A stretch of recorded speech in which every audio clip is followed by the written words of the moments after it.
The podcast you're about to listen to is part of the Professional Casual Network. To find more podcasts like this, please check out professionalcasual.com.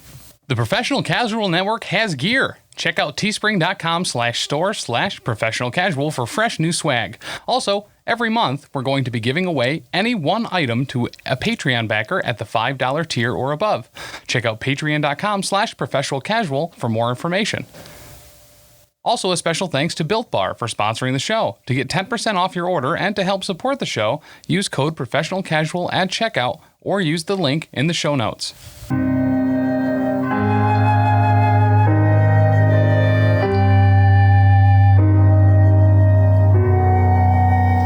Grim Podcast and Perilous Adventure. Grim is right. Yeah. We're at, I do believe this is episode 25. Pretty sure last episode I forgot to say the number of it in the beginning, but I did say it at some point. But this is episode 25. We're a quarter of a way to 100.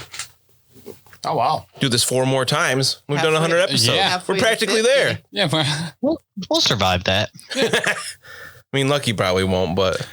Yeah. I hope we're all still friends by then. Maybe it was just a stray alley cat that jumped onto his back at the end of the last episode, and that's all that happened. Or a giant raindrop. Did I really have you nervous? Yes. What'd you think it was? Blood? Like acid or blood or something. I don't know. I was like 90% sure it was pee or blood. I've had it in my notes for the last probably 4 episodes to tell you that it's raining, and I just kept forgetting. So I thought that was an appropriate time to introduce that little quirk of the environment and make you scared, and it worked really well. I like how nervous you guys got last episode. I think you're still nervous. Some might say that is the case. Yeah. It's almost as if like those events for us were just maybe 15 minutes ago. What are you talking about? This is a weekly show. Some might say. It's super weird how like the beginning of last episode, I was like, God, we haven't played this in forever. And now I'm like, wow, this is so fresh in my mind. Obviously, it was significantly more impactful. Yes. You know? Yep. It's pretty fair. It's almost like this is where Lucky bites it. You could call it, episode 25. Lucky bites it. The one where Lucky bites it. I kind of want to call it that no matter what happens here.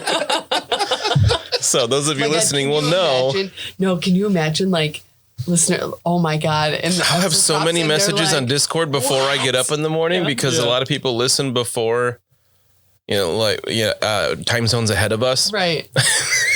Oh my goodness. It'd have to be a day. I have to take that day off from work just to answer people. Speaking of which, we released the show specifically super early so people that are in, time zones that are not us can listen to it. As soon as they wake up? As soon as they wake up. So you're welcome. Because what better to wake up to than the sounds of our voices? I love waking up and looking at thing online and seeing that it's already got a bunch of downloads. Yeah.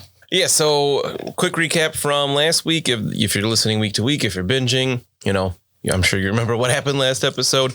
You guys got an invite to dinner with the guild master of the Merchants Guild, Frederick Magirius, in 2 hours' time. It's been about an hour because he spent time going to see if you can start the process of collecting your inheritance. Bruno bought some new clothes on the way. He got fitted. They should be ready tomorrow because he paid extra. Did we do the math for that yet? Yep. Did you really? Nope. Liar. Alex can help with that because in the real world, he's good with math. You made your way to the law offices of Lock, Stock, and Barrel, and it was a trap. The place was mostly empty. That looked like a waiting room was fabricated, and there was a big empty room. You got locked in there, and then you heard somebody shout about Castor Aloysius Liberung being the Magister Impedimentae of the Cult of the Purple Hand. You got out of there after you heard a blood-curdling scream and some squelching noises. And then you found the body of the person you talked to there with his chest ripped open and his heart torn out and ripped in two. You keep doing that, Dan. I don't do anything. No, not the ripped out and ripped in two. It's normally just gone, right? This is the first time the heart's been still there. Well, now it's gone. Oh, maybe there's like birds that just specifically go around and eat people's hearts if they're like out on the floor in 2 pieces. Maybe there's somebody else with a wet bag out there. You know what? That's probably the case. That sounds like a logical answer. And then Mina heard some boots running with some clinking of armor. You kind of assumed that it was watch members and you all booked it out of there. Unfortunately, Lucky had a string of bad luck. Yep. And you stumbled a couple of times. You ran into a barrel. Mina ran way ahead because she is the most athletic out of all of you. And she is probably a block or two ahead at this point because she just took off. And then Lucky felt something hit him in the back. As I fall to the ground, I'm assuming I'm falling to the ground at this point. I want to make you take an athletics check. Sure. You're so good at these. Well, for me. All right. Well, that's a 90. So let's go ahead with just a real nice quick 6 degrees of failure. Okay. So you feel something hit you in the back. Not terribly hard, but it's enough to make you lose your footing and you do fall and splash to the ground because it is raining. Not heavily at this point, but it's not just a sprinkle. As I fall, I tell Bruno and Carl to keep going. That it's fine. I got this. So you fall, you yell that out, and you say, I don't yell that out. Okay. What I do yell out is, "Stop, thief!"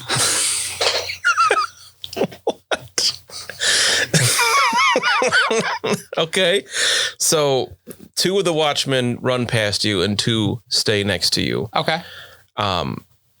Well, you realize now what hit you in the back was like the haft of a halberd one of the watchmen is holding. He didn't strike you with the blade of the weapon. Okay. He just kind of pushed you with it, and it was enough to take you off your feet. So you're kind of laying in a puddle. Yeah. And he just looks at you sternly, and he says, "Hey, what are you running through the alleys here for?" That vagrant, that lady, she stole my purse and she took off. Stole your purse? Well, you know what I mean. My purse. There's nothing to do with the dead body we found back there. Well, no. There's a dead body back there? Yes, I see there's blood on your hands. Well, yeah. Make a lore Reichland check. Sure.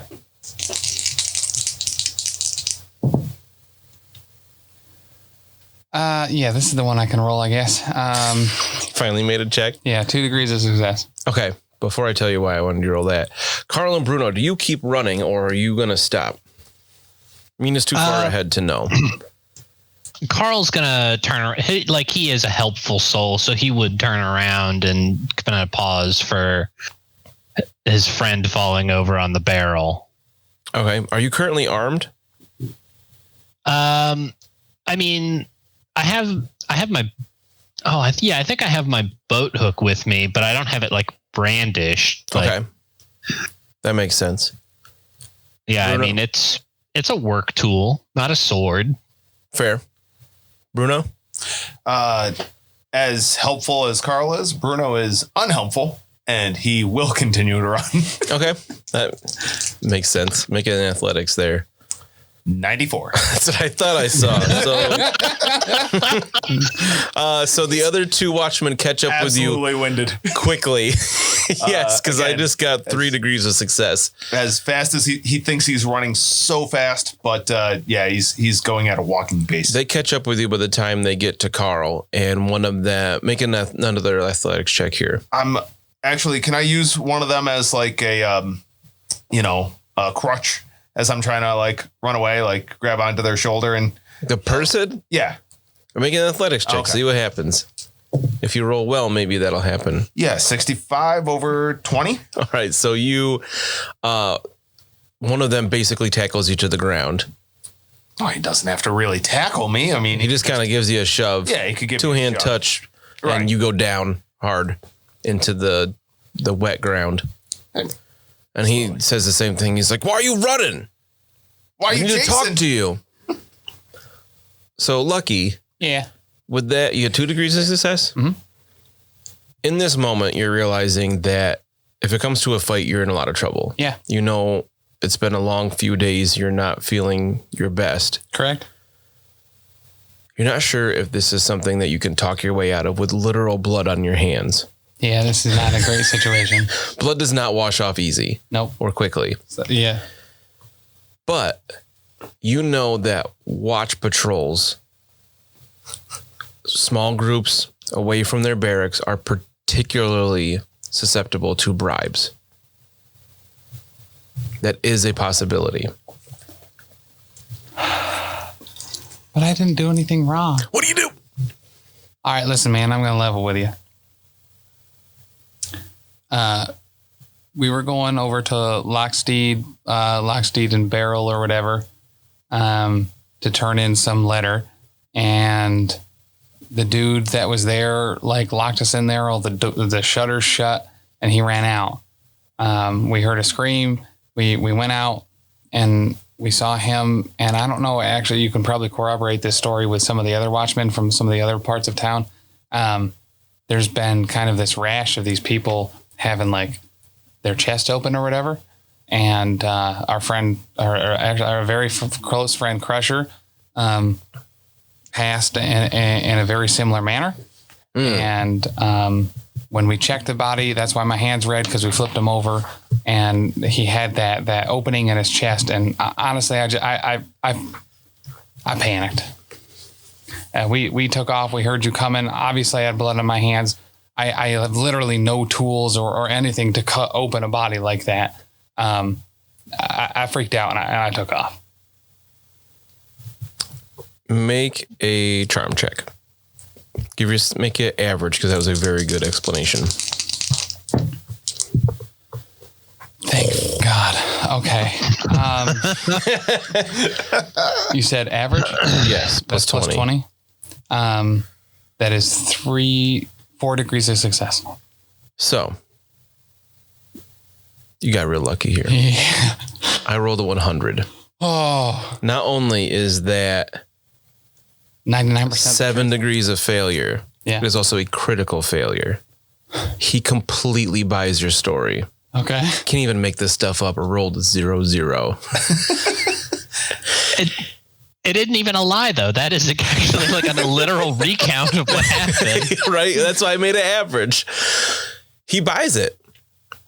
Hook, line, and sinker. Okay. It's the truth, but it's not a easily digestible truth. Correct. That makes sense. He puts his hand out to help you up. I give him my bloody hand. that's right, because only one hand has blood on it, right? Yeah. He apologizes for the misunderstanding.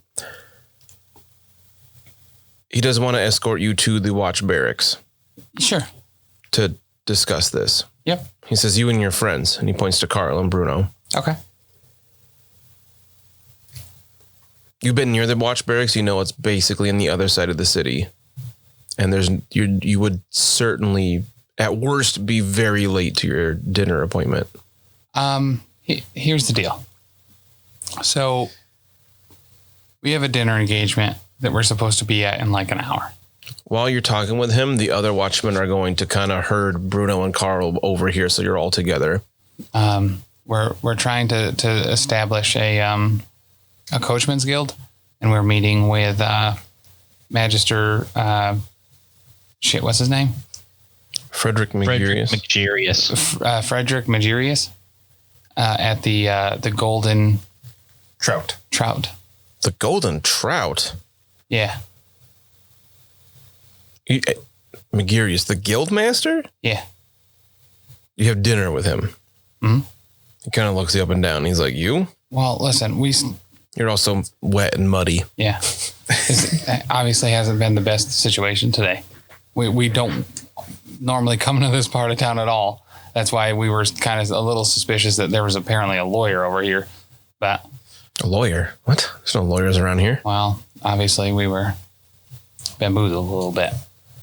Well, Carl and Bruno make a Laura Reichlin check, average. Good thing it was average.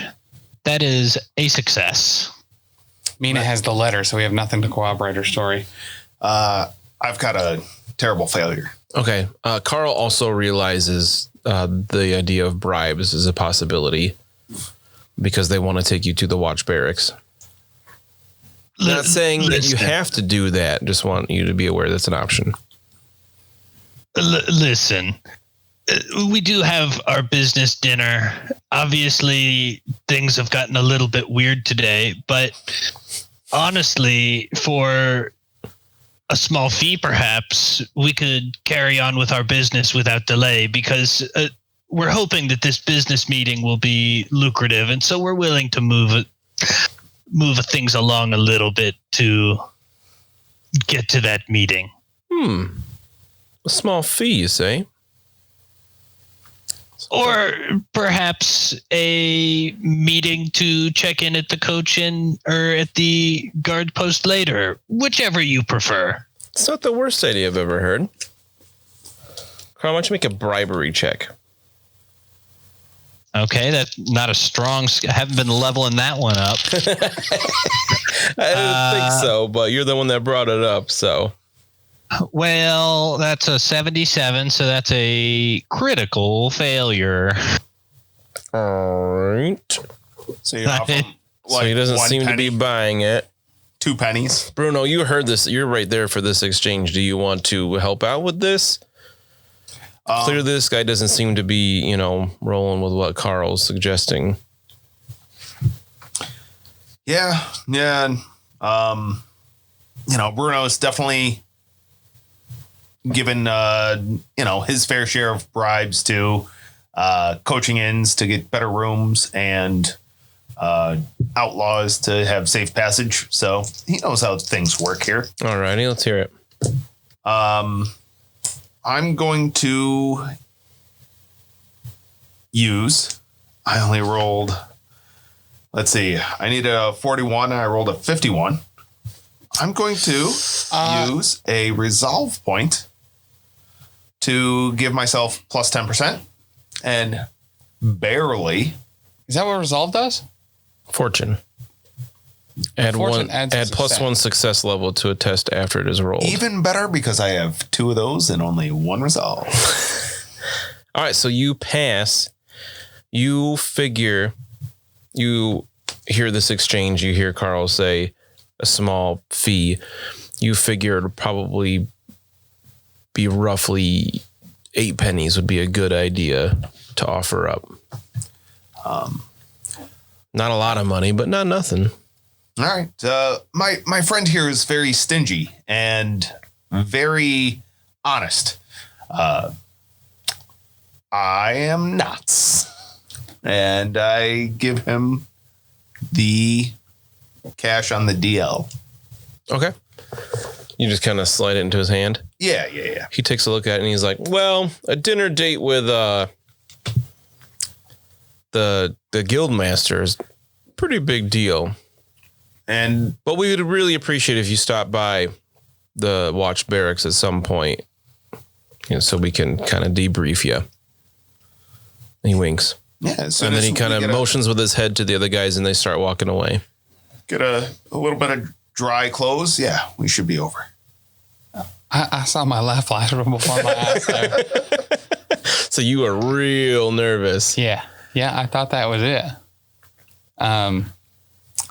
Thank you, Bruno. I do like the fact that the closest that we've come to death in this game are not because of any combat situations, but it's more social situations that we are completely messing up, falling into. Yeah. As it were. It doesn't matter how much we tell the truth. You know what? I think telling the truth has worked out for the best. Anytime we've tried to be underhanded or stealthy, we definitely get the short end of that stick. Yeah, that's fair. It's not wrong. It's fair. Everybody make a perception check. There's a zombie with a crossbow.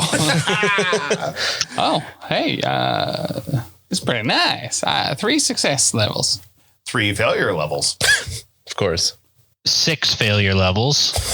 Okay, so Carl and Bruno are too busy probably chatting about how close a call that was that you're not being taken to jail. Lucky feels this like tug and you look up and you see it's dark because it's cloudy, but the clouds aren't so thick. You can see that Morslib has risen a bit early today, full, the Chaos Moon. Oh, okay. Oh, good. The sun hasn't completely set, but the Chaos Moon is up, so it's this weird yellow-green light kind of fighting for attention at this time of the day. So, this is probably going to sound a little odd, but... You want to put the heart back? No. Oh. Nope, that's not the case at all. That desk in that fake law office. Yeah. It was a real nice desk, I seem to recall. Suspiciously nice. And there was nothing else in there at all. Well, would it be super suspicious to go back there and check that desk? If you have less than an hour to meet Magirius, just so you know. Oh, it was like a 7-minute walk, right?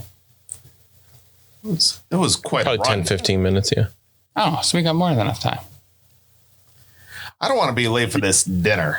I mean, it's, You think that scene will be safe to go to? no. Probably not. But Maybe we've had enough close calls for one evening and we can go have a relaxing dinner and start a new business. I feel like if this interaction that we just had didn't end in our death or eternal imprisonment, that whatever is awaiting us at dinner will most certainly be our death. I feel like we got invited to a nice dinner at a nice place by a really rich guy. There's no way we're making that out alive. You know? At least we'll have a nice hot meal in our bellies. Yeah, I feel like we've been led down that road before and it doesn't work out. So true. No, honestly, we've had some bad karma and some good karma. And maybe this is the bad part of the day and the evening's going to be the good part. We'll get valuable intelligence about what to do with all of the demon situation. We'll start a new business so that once that's all sorted out, we'll have gainful employment. You know, I feel like the last time we had really bad luck, we went into a sewer. And then we met some guys, and then we blew up a little bit, and then we found a demon.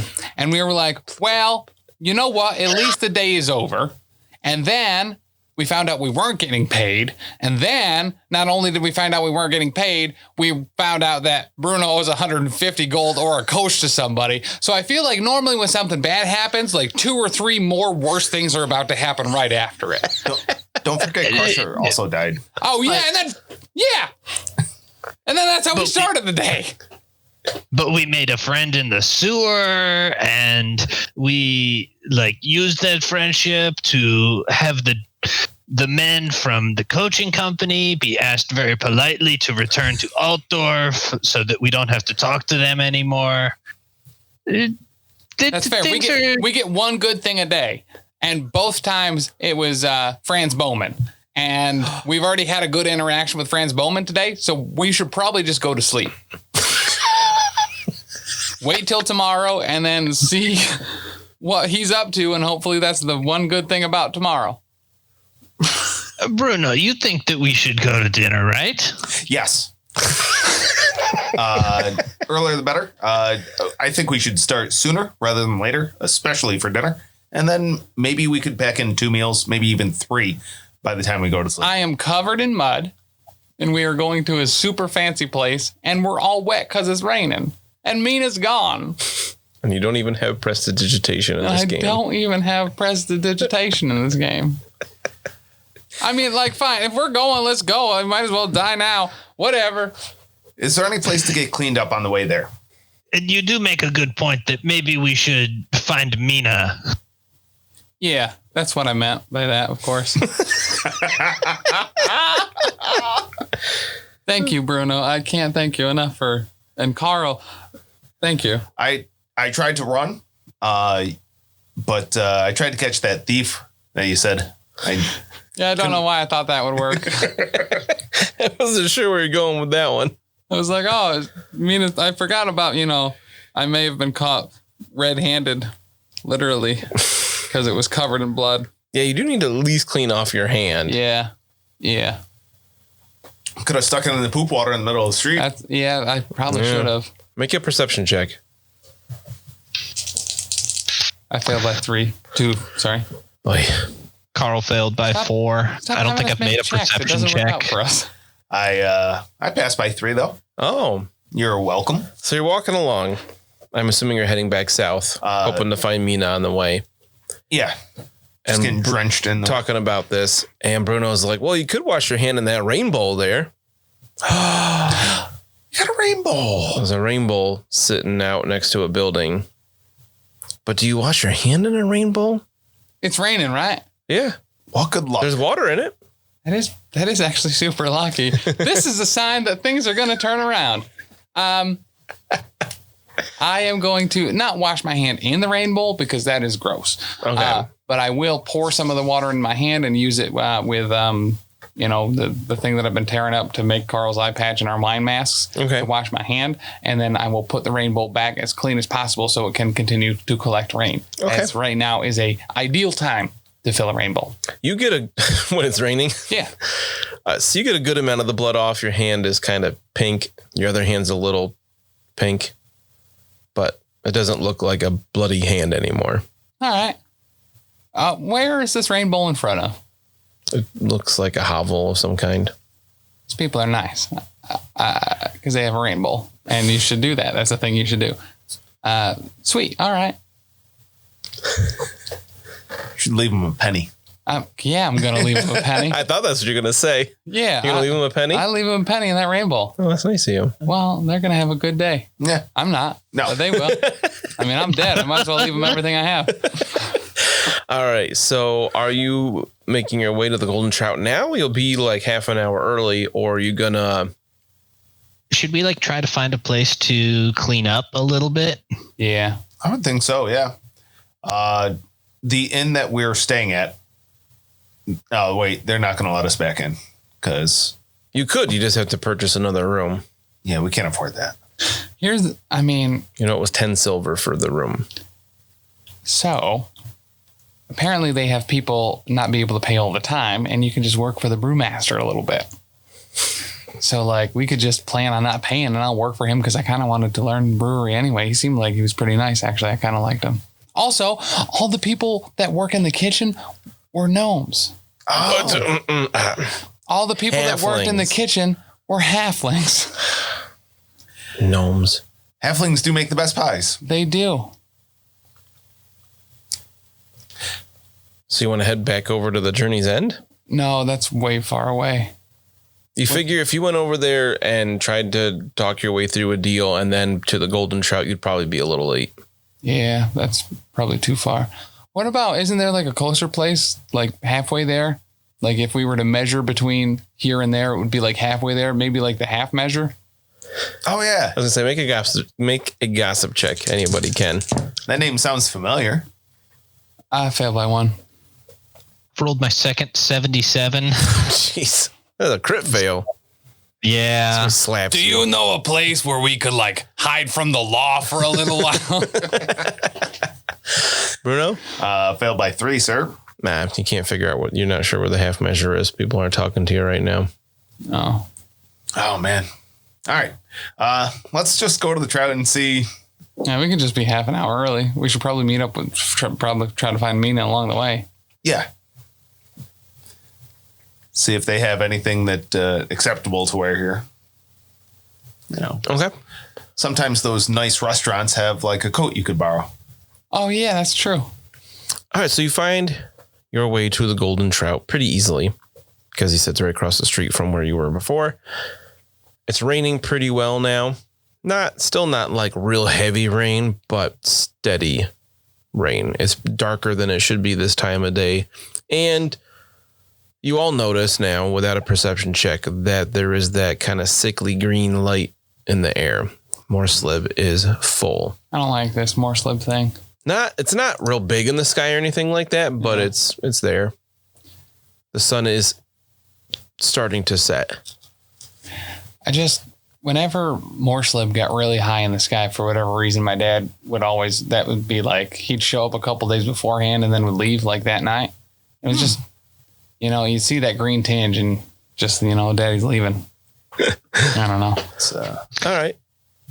That I'm sorry to hear that. I mean, it is what it is. You know, he had to work in the city, but just always around the time. Seems weird to do that around the Chaos Moon. Can I do some kind of lore check to see what I know about the Chaos Moon? Sure. Make a hard lore Reichland check. That is not a success. So you know the basics of it that anybody here would. That it's called the Chaos Moon. It's very erratic. Nobody knows of any schedule that it has, and typically, you know, it's rumored that bad things happen when it's full. If anything, maybe your dad is trying to avoid bad luck. Yeah. I mean, he named me Lucky. That's probably why he did it, you know? So you guys were around the last corner through the Diakic plots to get to the Golden Trout. I'm going to jump over and see what has Mina been doing since she just booked it away from these watchmen. I went to the Golden Trout. She just went straight there. I figured they would know this is an appointment that we need to keep, and if they can get away, then they will meet me here. So you're just waiting outside? Yes. In the ring? Okay. Yep. Yeah, so you come around the corner and Mina's standing there and she waves to you guys like no big deal.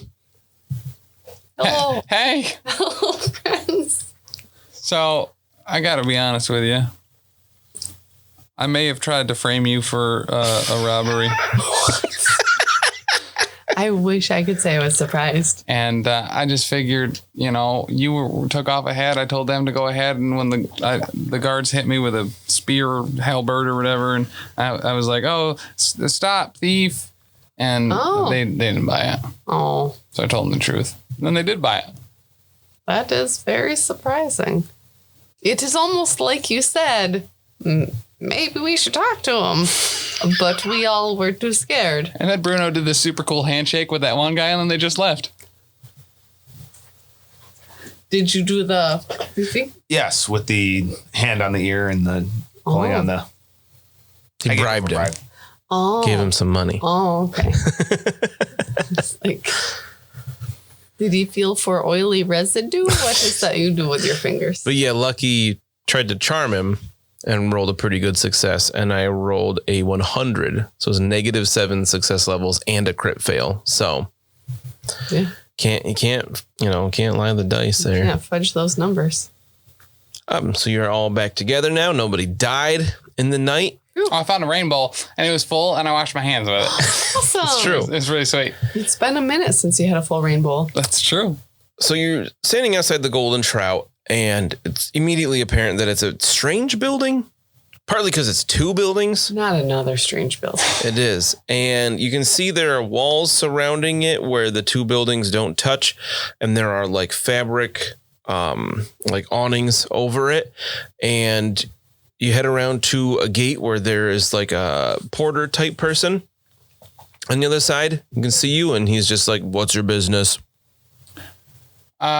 We are here to dine with that guy I said earlier.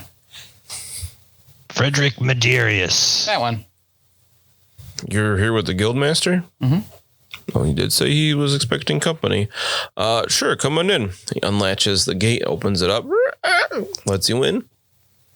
Wonderful. Thank you so much. Hey, so I leave a rainbow out. I benefited from a rainbow today. I should leave one out just in case someone else needs a rainbow. Okay. Do you have a powder room that we could get refreshed at? There's a lounge you can use above the dining room here around the corner. He points. Fantastic. Thank you, sir. Mm-hmm. Enjoy your meal. Hey, thanks. Sweet. Up to the lounge then. Yeah, Carl's gonna go up there and see if he can wipe some dirt off or whatever. So you see, Definitely feels out of place. so he said it's above the dining room. The dining room, he tells you, is around the corner to the left. There are stairs out here, but they're not they don't go above the dining room. They go to a separate building. As you come around this corner, you see there's actually 3 buildings, and it's like a big courtyard, not a big courtyard in the middle. There's like a hallway courtyard, and you can see a couple different buildings. They're connected with stone walls or gates. And then above, to keep things a little dry, there are like sheets of fabric stretched across between the 2 buildings. It's only about 10 yards or so between the buildings, if that. Are there 7 doors? Ooh. Would you say that these 3 There's like a buildings make star. a point? No, if anything, the buildings arrange into like an arrowhead type shape. Okay. I had a Are arrowheads not pointy? Do arrowheads not come to a point? Well, I thought you meant like a bunch of points, kind of like, Like a single arrowhead. point. I gotcha. I don't know how to do it with my hand. Sure. I'll head up the stairs Okay. Yeah, I'm going. and enter in there to the what I assume to be the lounge. Okay. There's like a long, thin hallway Lounge is probably with down 3 here. sets of doors. Yep. Should be down here, guys. Up here, you went upstairs. Yep. And take the second door to the left, or first door to the left. Okay. You open it up and it's like a inn room, a bedroom. Nobody's in there. Oh, That is not what we want. it's nobody else is using it though, right? We'll let Bruno lead. My navigation is impeccable. Hold on. First off, today has been a fortuitous day. Is there anyone's belongings in this room? It doesn't seem to be occupied at the moment. How many beds are there? Just one. Oh, never mind. You hear? Hey, I said to the left. The dining room's here. The porter guy's down at the bottom of the stairs, Oh. and he's pointing to this other door on the other side of the courtyard. Oh, this was the only set of stairs though. No, the stairs are inside the dining room. You got to go okay. upstairs inside. You got to rent those rooms. Can't afford that, I'm sure. Come on down. Dining room's here. I'm sure Frederick's waiting for you. Listen, we've afforded rooms with more than 1 bed in it. You can't even make a bunk bed in that room. There's no point in even renting it. He completely ignores you and just walks back to his station. whatever. He's probably never even been on the top bunk. All right, to the lounge then. To the left and up the stairs past the dining room. All right. Well, so you go into the door, and the dining room is, you see the stairs are like across the way. There's a few different tables set in here. It's very nice. There are like chandeliers with candles. The room is lit. Smells really good. Oh, The nice. tables are covered with linen. This isn't a tavern. This is a nice establishment. You see Frederick sitting in a table next to the stairs, pretty far back in the room, and he waves you over. Well, Says, come have a seat. all right. All right, we were going to go wash up first. Is that cool or no? I think you're all right. Oh, Yes, forgive us. We're filthy. It happens. It's raining. It's understandable. oh, okay. Have a seat. Have a seat. There's menus here already. Ooh. I haven't been to many places with menus. Why are you even handing us this? Yeah, Carl's going to pick up the menu, but isn't clear about which way is up. Should somebody's take a picture, send to Alex? I see JB's already on his way to do Oh, that. yes, I'll have the cheeseburger. He says, oh, I'm sorry. Are you not able to read? No. Oh, okay. He snaps his fingers, and a waiter comes over who's wearing like a penguin suit kind of thing. He's very smartly dressed, black and white. He's got a bow tie, and he says, "Can I help, sirs?" Do you have like a menu with pictures on it? Would you like me to read the menu for you? I don't, but Bruno does. Here, Bruno. Very good. Tonight. Sorry? No, I was going to say I'll have this one and that one. Oh, well, I'd like to inform you that tonight this is our course of meals. Oh, We'll let you know what you will be having tonight as we make everything fresh this day. We're going to start with drunken ortolan bunting. What's a bunting? I'm glad you asked. So these are small, plain-looking songbirds that are fattened on figs and millet for a week until twice their normal weight. They are drowned in Reiklander apple brandy, plucked and roasted. They're eaten whole, bones and all, except for the beak. As the patron chews the bird, brandy trapped in the lungs fills the mouth. Very nice appetizer. Sounds really good. You should call it the brandy bounce bunting. I will give you the beak. You can put it in your bag. Oh, yeah, that would be... I mean, yeah, I appreciate it. Yeah, I'll take it. The waiter's kind of like, okay, that's weird. Next up will be marsh octopus with pickled ramps and stinging nettles and clarified jellied eel broth. They're hand-foraged daily by several purveyors and fishermen. The octopus is massaged by hand by a halfling cook for 3 hours before being lightly steamed. What's a ramp? I don't know. Oh, they're like Like a tuber? no, they're kind of like fudge, like a leek or like a Oh, okay. yeah. Yeah, Dan the Okay. GM doesn't know what that is. After the bog octopus, we'll bring out for the main course, a suckling pig in buttermilk with morsels. Oh, man. 2 week-old piglets are cooked in their mother's milk. Morel mushrooms are added at the end of the process and adds a delicate, earthy pungency to the sauce, which is a light reduction, naturally thickened and with extracted gelatin and evaporation. Oh, that's good. It's not fish. I think Danny the player's losing. That's kind of weird. That's so gross. After which we'll bring out poached calf's brain with eggs and crispy sweetbreads. Veal's on the menu next week, but these perishable bits of offal spoil the fastest while the meat improves with some aging. This dish is a juxtaposition. Normally only ranchers and farmers eat these dishes, so while we are very familiar with commoners who never eat here, it is decadent to the rich and powerful who are ignorant of its humble origins. We'll then have a rack of braised lamb shank, roasted root vegetables, and creamed millet. Added to the menu specialty for the Schaffenfest. Lamb is sourced from the festival market by the chef himself. It is considered a great honor to have your stock chosen for the menu, and is a point of bragging rights in sales to the other customers. The millet is cooked until it begins to break down and thickens the cooking liquid.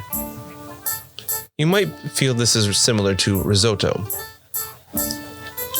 Yeah. After which I will bring you some persimmon sorbet. A simple palate cleansing course to give the diner a chance to catch their breath and settle their stomach while they wait for the final courses. So Bruno, I'm sure, is incredibly excited that you are getting 9 courses. There's no way this turns out well. We've never gotten anything good. There's no way that any of this is actually coming and that we're not gonna... This is bad, guys. This is really bad. Bruno's already stuffing the tablecloth into his neck. Next up will be a chilled vegetable terrine, which is light and delicately seasoned. Local vegetables like asparagus and pole beans are set in a gelatin of fragrant, clarified veal broth.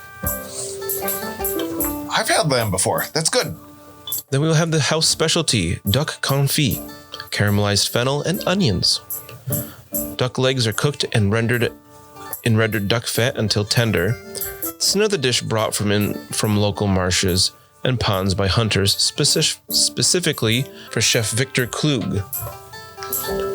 Our final course tonight will be poached pear and mulled sweet wine with fig and juniper ice cream.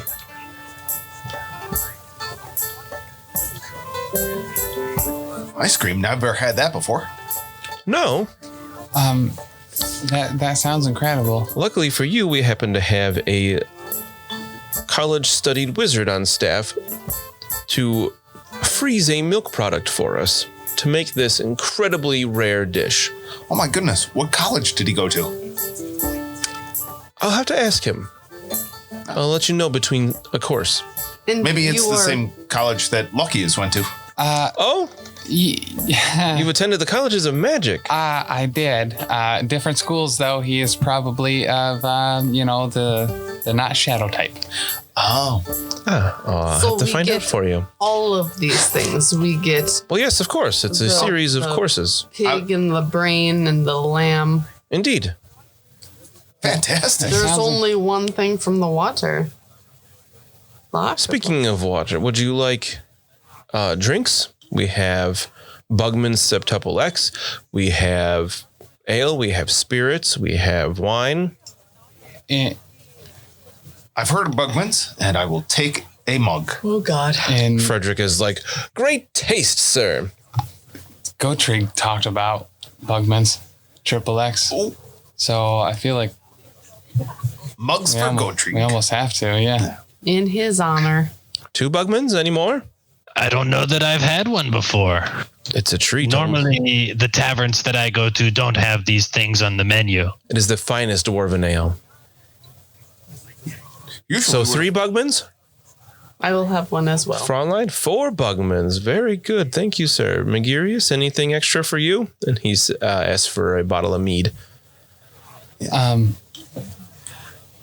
As soon as he leaves,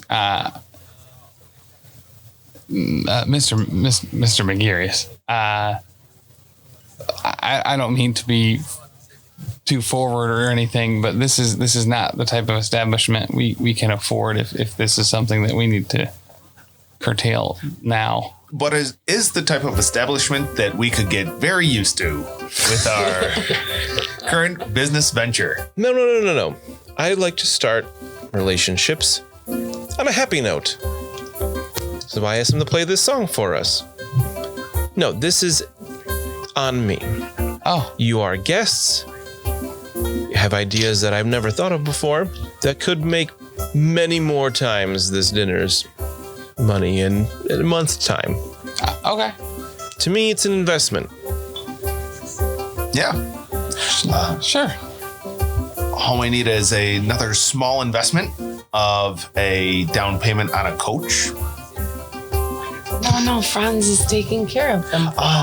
Yeah. Oh, so we don't have to worry about the robbers there? No, I think Robbers? he's going to kill them. Oh, okay, good. What? Guys, this is We were a merchants guild. They Not talking can't. about killing No, anybody. not you, No. our other friends. Okay. Yes. All right. Waiter comes back with the drunken ortolan bunting. The birds. Oh, good. They eat whole except the beak. I've heard of these actually. These are probably actually going to be really good. And then it pukes liquor in your tummy. This is going to be real great. The daughter. That sounds kind of awesome. Yeah. No. So Bruno will eat his and give the head, everything but the head, which he would give to Lucky. Okay.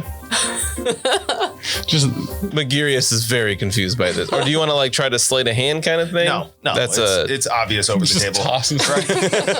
Bruno is Open up not that subtle. bag. I'm going to toss it in. Where's your bag full of body parts? Guys, Carl's gonna nudge over to Bruno and be, follow my lead, and will then turn to Magirius and say, "So, my friend Bruno and I have long worked in separate industries. Me moving goods at sea, and him moving people on land.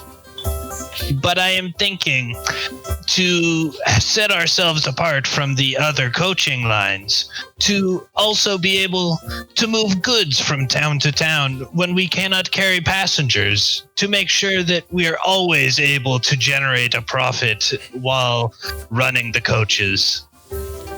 Seems like an incredible idea. So not only are they passenger coaches, but they are freight coaches as well. Yes. We might even be inventing a new kind of coach. I think this dinner is going to be very much worth it. And I could be the coach master of this new coaching line. That's something we could discuss for sure. A question though, I know that Bogenhafen has many powerful families who have already been in the Merchant Guild. I'm wondering if our endeavors might not compete with those families and how they may feel about that. Well, a big part of why we're successful is that we have ways to work together. We'd have to talk long about which families we'd like to involve in this. Obviously, this is not something that we're going to fund immediately, or ventures like this take time to develop. We need to have investors. I will certainly be an investor myself. I think this is a fantastic idea. We'll need to involve coaching companies. Naturally, the Racket line is the first one that jumps to mind, as they are the most opulent. Four Seasons, I understand, is a relatively new startup. Cannonball Express out of Nome would be very good to involve in the southern parts of the Empire. But it's going to take a lot of... We might even involve all the major families here. Well, Bogenhafen could be a new... It could be the new Altdorf. It could be the Altdorf of coaches. Mm-hmm. Very, very well could be. Carl elbows Bruno and says, there's probably, we want to be somewhat selective about the coaching companies that we work with, right? Right. Of course. I hear the Racket lines are very duplicitous about their ways of doing business. Duplicitous? I've heard Terribly. nothing but good things about them. Their coaches often don't make it to their destinations. Getting waylaid by mutants and bandits, or just plane crashing. The Ratchet line does this? Yeah, Oh, my I've goodness. seen it myself. It's true. Many of us have actually had an experience with a crashed coach from the Ratchet lines. You have. That's shocking to me. Well, we'll have to make sure that we vet each company that's involved heavily and regularly. They will have to pay dues to be part of the Coachman's Guild, of course. We'll only accept the best, just like we do for everything else that we venture with. So as the waiter brings each course out, obviously you don't have to eat everything. If the players are as turned off as if the characters are as turned off as the players about some of the meals, like the suckling pig, you don't have to eat it. I'm assuming Bruno's going to eat everything. Yeah, if anybody doesn't eat theirs, Bruno will eat their portion as well. Conversation during the dinner continues on about this. I'm not sure how serious you guys are about trying to start this new guild, which is a huge endeavor. I'm kind of into it now, personally. Do you try to bring up the things you originally meant? Yeah, that's the only him part about- I'm having trouble figuring out how we weave into this bad boy. Yeah. No, the Steinhagers. I know that they've had like some recent fortunes. Yeah. They have?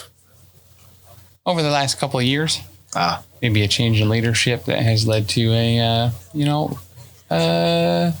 increase. Well, France has been doing quite well with this for the Steinhagers for quite some time. I don't, as the guildmaster, I would know if they had a sudden increase. Are you sure you're not thinking of the Tugan family? I was going to ask about House Tugan. I understand that one of the sons passed away. Yes, it was So- unfortunate, but Johannes, since he came back from Nolan, has been doing great things. I would very much like to involve him in our new endeavor here. Do you think perhaps he picked up some of his prowess while he was in Nuln? Was he always so promising as a businessman? He had been gone for some time, so I can't speak for how he was before, but since he's been back these almost 2 years, he has been a shrewd and intelligent businessman. Bogenhafen is lucky to have him. And what about Counselor Tugan? Is it the same? Is he one and the same? Yes. Okay. Yes, Johannes Tugan. Okay. He's a counselor. He works at the city halls. And what about the other houses? We've heard a lot about House Tugan and Steinhager, but not so much about Rugbroder and Hagen. Oh, yes. Well, House Hagen are interesting. They were originally from the Wasteland. They were Marienburgers. I spit on the ground when he says that. Can I make Sorry to offend you. a lore wasteland check to see if that's something I've ever heard of? I have 5 degrees of failure. So no. Yeah, I rolled a You've heard of the 94. Wasteland. He explains to you that Hagen family is known for dealing in luxury goods. Most of their trade is done by river, of course, since they're from Marienburg, and they are closely allied to the Stevedoers Guild. They maintain their own small fleet of sailing barges, and they own a wharf, 5 adjoining warehouses, and a suite of offices on the Bergstrasse. They have their own Klingon? What? They have a wharf. I had no idea where you're going with that for a second. Whereas the Rugbroder family deal mainly in grain and other farm produce, bringing it into Bogenhafen in exchange for cloth and metal goods produced in the town itself. Hieronymus Rugbroder is the family head, who maintains a firm hold on the reins of the business despite being well into his 70s. They used to have a virtual monopoly on trade with Helmgart and Bretonia, but are now in competition with Tugans in that direction.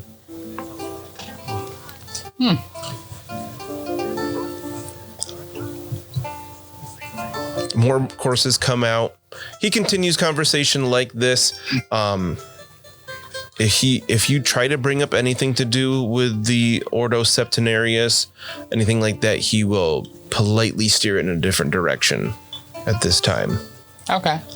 But could we, during the course of dinner, ply him with drinks so he might be more susceptible to talk about the Order Septenarius?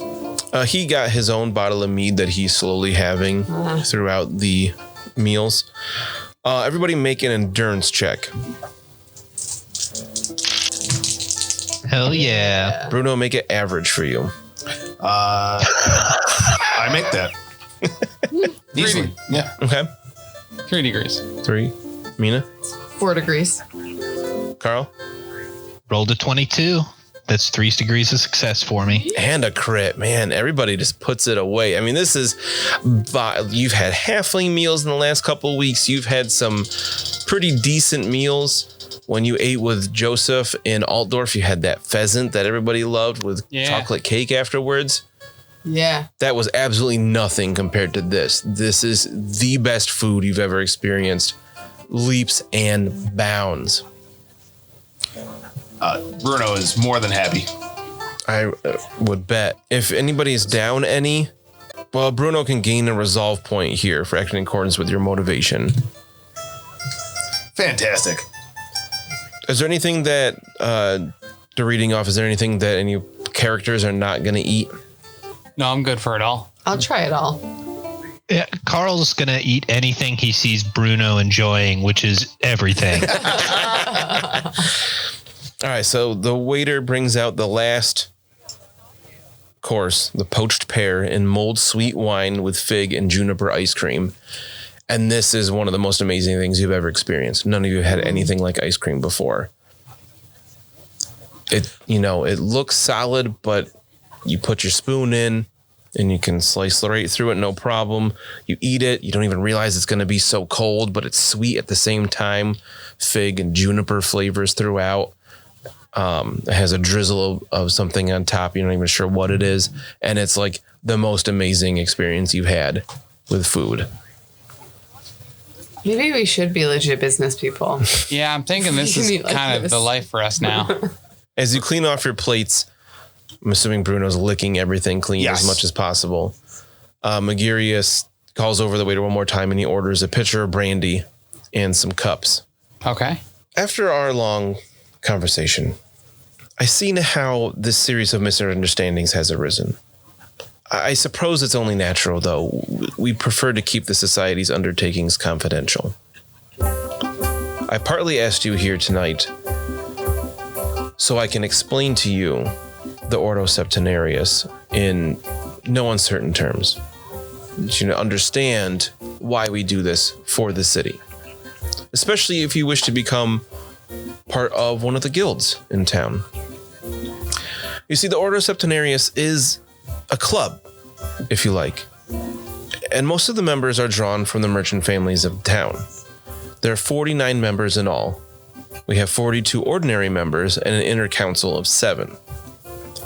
We represent the elite within the Merchants Guild and cooperate with each other in order to reap the greatest profit for all. We make donations to the temples. We run a soup kitchen in the pit for the relief of the poor in association with the Temple of Shalia. There are various reasons why we prefer to remain nameless. Many of our members are town councilors like myself, and many more are in a position to stand for office if they choose. People in those positions would be open to accusations of bribery and electioneering if they were to engage in these charitable activities openly. And it would be a shame if the poor were to suffer because we were afraid to do anything for them. Also, our cooperation in mercantile ventures is bound to incite a certain amount of bad feeling amongst our competitors.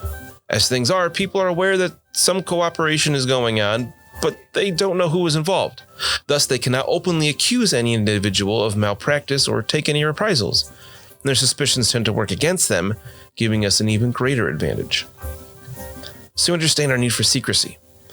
There are many who would reap the great political advantage by discovering the membership of the Ordo, and some of our junior members might be tempted by their offers. We need to offer them some encouragement to abide by the rules of the society. Because of this, the workings of the Ordo are wrapped in a certain amount of ritual. I should say the semblance of ritual, with various ceremonies, oaths, and grades of initiation. I find nothing concentrates the mind on thoughts of allegiance like participation in ceremony and the promise of promotion. I just got a promotion not too long ago. So I understand completely. Very good, Sir Bruno. I am certainly no stranger to rituals. This is the semblance of ritual. Yeah, that's what I said.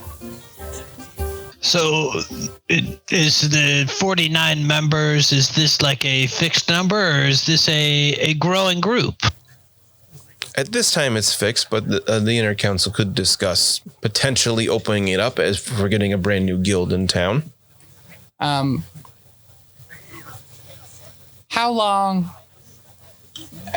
assuming an average pace, would it take to establish a guild and get up and running with the order? Or would it be quicker to effectively kind of just wait for there to be openings? We could potentially expedite the process. I could give some people working on it. If you don't mind working around the clock, I would say probably in the next 2 months' time, we could have a draft written up of proposals. Start making connections. I mean, if there's one thing very legitimately that no one in our particular company is scared of, it's a little bit of hard work. That's very good to hear. Very good. We don't mind getting down and dirty. Yeah. One thing. Obviously, Carl pointing at our outfits. One thing I will have to point out before we could move any further is I see you had some issues with the menu tonight. Not just with the menu, also with the watch and with... No. Issues with the watch? Because we can't read, Bruno. Oh, right. I was trying to say that politely, yes. Are any of you able to read? Currently, no. A very little bit. That is something that we would have to remedy quickly. If we were to move along with this, having to have someone read to you any documents would make things take much longer, and sometimes that could get in the way of the entire secrecy thing I was talking about. Yeah. Any of you inclined to learn how to read? I've dabbled in a bit. I've dabbled. Yes. Just a tiny bit. I've known a couple of letters in my time. Well, and I think it's important. Bruno is an experienced coachman among multiple lines. So there has, certainly been some passive reading abilities probably picked up through navigation of different byways and highways of the Empire. Oh, very good. Very good. Sure that. So if you are all fine with Bruno representing your stake in this guild, I could set it up with someone to teach him how to read. That would be most fortuitous. Yeah. Agreed. And Bruno like wipes his slimy, sweaty hand off on his jerkin and puts it forth across the table. Maybe knocking a wine glass to like tipping. He will gladly shake your hand and then wipe his hand off with a napkin afterwards. Carl slaps Bruno on the back, says, things maybe haven't been so bad since leaving Altdorf. We're learning things. You're going to learn to read. Since I left, I learned how to crush a man's leg with my fists. Magurius laughs and he's like, I don't know exactly what all that means, but it's time for me to get back to work. I've enjoyed your company very much. It's been a pleasant dinner. He snaps his finger again and the waiter comes over and you hear him say, send the bill to my rooms at the court. My goodness. I hope to see you again soon. We have much to discuss. I will send people. Where can I send people to find you? In town. If I have any extra questions. It's a really great question. We only know of the cross pikes. Yeah, actually, Just probably say the cross probably the cross pikes. Do we quickly before out of character? Like, do we want to mix our? I don't know. Our relationship streams in that way. Okay. All right. Tier collision. Right. All right. What about the half What- measure? That's No. the other that I know of. The Journey's End is one that we've been to. We can hardly afford that. Everybody make an intelligence check. Thank gosh. No. Hey, Yeah, no success levels, but I get it. I've got 3 success levels. Oh. yeah. Carl's got a success, no levels. All right. So Bruno, Lucky, and Carl all think, well, there's always the beer belly too. Joseph did tell you could stay there potentially. Oh yeah, Oh, fantastic. yeah. The beer belly is docked in the harbor, on the whatever It's a business partner that we have with one of the. wine distributors. There you go. Oh, okay. That explains why you are new to town if you're traveling on the river. Very good, very good. I will send a man over to the beer belly in case I need anything further of you in the next few days. Sure. How about we can meet back in my office 3 days hence? That sounds splendid. Very good. And if you need any legal documents drawn up, right, you could talk to our lawyers over at Lock, Stock, and Barrel. Bruno, I want you. Yeah, you wouldn't need a perception check for this. You noticed that all throughout the meal, Magurius didn't eat everything. He would take a couple bites of something and typically leave his plate clean. But I definitely noticed that because I would have. No, it would have been rude. Yeah, it would have been rude to like try to like sneakily like grab his plate and pull it towards me, right? So- You definitely know that would have been rude. Okay, so yeah, no, I definitely noticed that he didn't eat everything. He takes his leave now, and most of the plates still have a fair bit of food on them. Oh, fantastic! Yeah, I took them now. And if I can't just eat them at the table right now, I will try to make a wet bag of my own. Gee. First, make a endurance check. Oh my god. Let's see. That would be endurance starts with E. That would be What? just 4 degrees off. Let's see. I'm gonna use my last fortune point for that one. What? I love how you use fortune points so willy-nilly. Yeah, I got that. Okay. You're able to eat it all. Fantastic. Gain a corruption point. Damn it. You eat yourself so stuffed. Every bite you take, you feel like you're gonna vomit, but you take that bite anyway. Worth it. Girl, I've been. and you feel like you can hardly move. You are sweating profusely. Okay. The old marsh octopus sweats. So, Lucky, But man, is it good. Lucky, what's the rules for corruption and or gaining mutations? Are you what? You need more than one. What are you at? More than one. I can tell you that. What is the Once you reach your toughness plus your willpower bonus, okay? if Good. you go past that, you start rolling for What are you at? patience. I'm halfway there. Oh, What are you at, halfway. 4? Yes. Okay. So you're not in danger at this point. No. But yeah, was the best meal you've ever had by leaps and bounds. Can I make There an- isn't even any fish. I mean, bog octopus, but Yeah. it's not fish. Can I make an intuition check on why he may have not eaten everything? Sure. All right. 2 degrees of success. Oh, you saw he was a relatively slight man. He had a couple bites of everything, but you think he eats like this pretty regularly, so he just wasn't eating till he was full to bursting. He just enjoyed a little bit of each meal, and that was enough for him. Okay. He can afford it, so he doesn't care about leftovers. Yeah. Bruno Ah, sweet. does. Bruno certainly does. So, guys, I think we drop everything else that we're currently working on, which is pretty much nothing, and we actually start this coaching line. All right. Well, what about the burst open chests of every person we come in contact with? Yeah, I mean, This man is sure to be dead within a day. well, here's the test. People that are well-to-do have not had their chest burst open.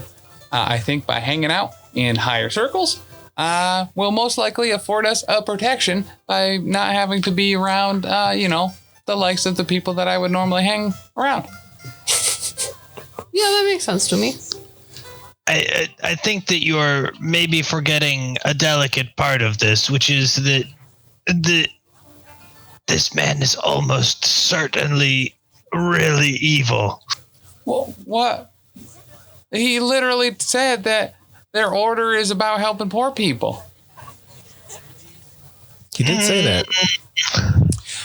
And feeding soup kitchens and doing nice things for people because, from my understanding, it sounded like people get real mad if they try to give charitably, which just seems like the evil thing to do is to judge somebody for trying to help someone else. These seem like really good people. And that does not make any sense to me because where I am from, you do a good deed and you get all of the credit for it. And you hold it over their heads. Plus, in my experience with business, very wealthy people, they help poor people to keep appearances, not out of altruism. Yeah, I mean, I could see it either way. Either way, it's probably getting about that time that I should meet that alchemist lady. Yeah. You have been here for probably at least 2 hours. It's been a long time. All right, yeah, we met at 4. It's probably dark around 5. We're probably just getting about that time. We should probably finish up here, maybe, and Yep. Okay. Take your leave of the golden trout. Yeah, with much trepidation. is there anything? Yeah, probably. They had that in the fennel sauce or whatever. Is there any food left on the plates at all? You guys said you ate everything. Okay. I was gonna say if you wanted to make room and finish off the rest, Yeah. if there was any, but it sounds like we're good. Yeah, they're cleaning up the plates. Oh, did they ever bring us the name of that mage and what school he went to? No. Oh, sweet. Okay, cool. Thank God. So you guys head out? Yeah. So you're heading back towards the Schaffenfest to talk with Elvira? Yeah, well, we were gonna meet her actually because we're up north a little bit, right? So we're actually meeting her at the Kind of in the place. middle. Oh, you were meeting at the... I think so. That's right. You were going to meet in the Garden of Moor. Yeah. Okay. So you guys start heading that way. It is full dark at this point. It's early night. The chaos moon is out. Everybody make a perception check. I feel like I'm due a good one here. Yeah, you kind of are. You've been rolling crap tonight. 5 degrees of failure. 4 degrees of failure. That's 2 for Bruno. Degrees of failure. Wow. Okay. And Mina has 4 degrees of failure. So none of you hear this before it happens. You're chatting as you're walking, had a really good night, best dinner ever. Suddenly, it seems like out of nowhere, there are a bunch of men surrounding you. Oh, friends. Carl and Bruno quickly count that there are 9. And they're all holding boat hooks. Oh, we'll good. find out what happens next time. Fantastic. It's the River Wardens. Get on that barrel. Oh, you mug! No! Just want to say big thank you to patron and friend of the show, Adam Dagna, for providing us with that awesome menu. He wrote out the entire menu and all the descriptions for the golden trout. So thanks so much, Adam. That was amazing and That was added so fantastic. much to that was scene. super cool. Everybody's blown away that was from one of our listeners and patrons. So again, thanks.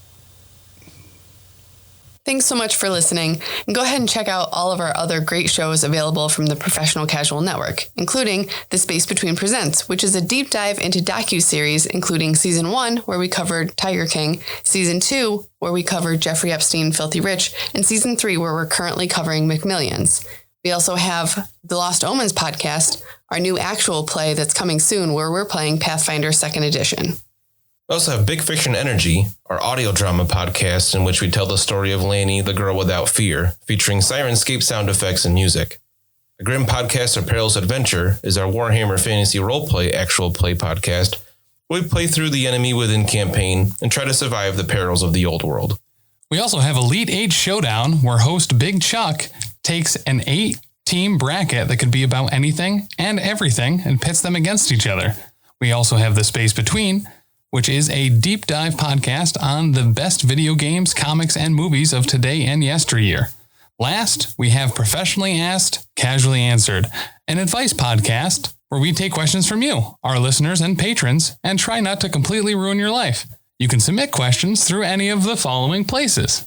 Hit us up on Instagram, The Professional Casual. Our email address is theprofessionalcasual@gmail.com.